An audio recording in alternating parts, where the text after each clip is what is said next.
Kunis taatee dinqisiisaadha. Jiruu fi jireenya ilma namaa keessatti dhiirri dhalee hin beeku. Kunis seera uumamaati.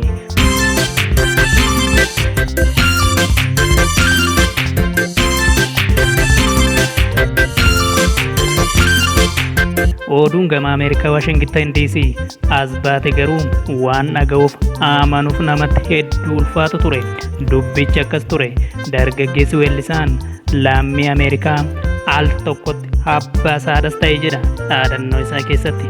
Dargaggeessi Lil Nas X raapperiin beekamaan lammii Ameerikaa mucaa dhale jedha.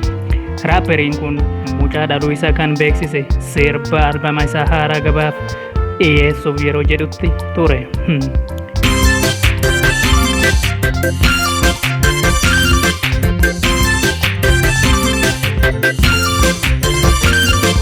Summaa isaa irratti akka barreessetti amma nagaan mucaa dhalee boqonnaa yeroo da'umsaa irra deebi'een jira jechuun maxxansee jira.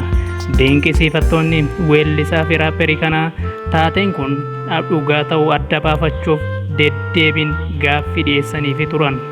Innis dhugaa ta'uu isaa fuula sooshaal miidiyaa isaa fi suur-sagalee akkasuma viidiyoodhaan mirkaneessee jira.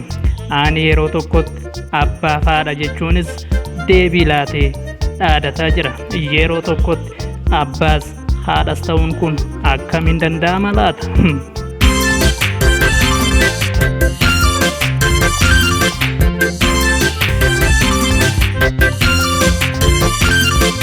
Kunis taatee ajaa'ibaati. Waan seetanni bara dhumaatti ilma namaa irratti dalagu kan jedhan namoonni hedduun yaadatti kennu.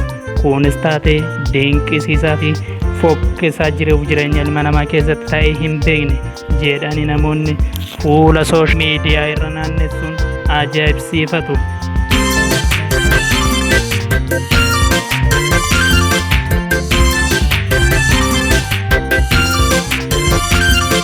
Ajaa'ibsiisa taatee bara jireenya ilma namaa keessatti ta'ee hin beekne yeroo jalqabaatiif yoo ta'u baay'ee nama gaddisiisa, baay'ee nama ajaa'ibsiisa. Kanas ta'e sanas namoonni hedduun amanuu hin dandeenye. Lafa nagaa oolaa. Asumaan fuula sooshaal miidiyaa keenya sabiskiraayib gochuu hin dagatinaa isiniin jenna kabajamtootaaf hordoftoota keenya.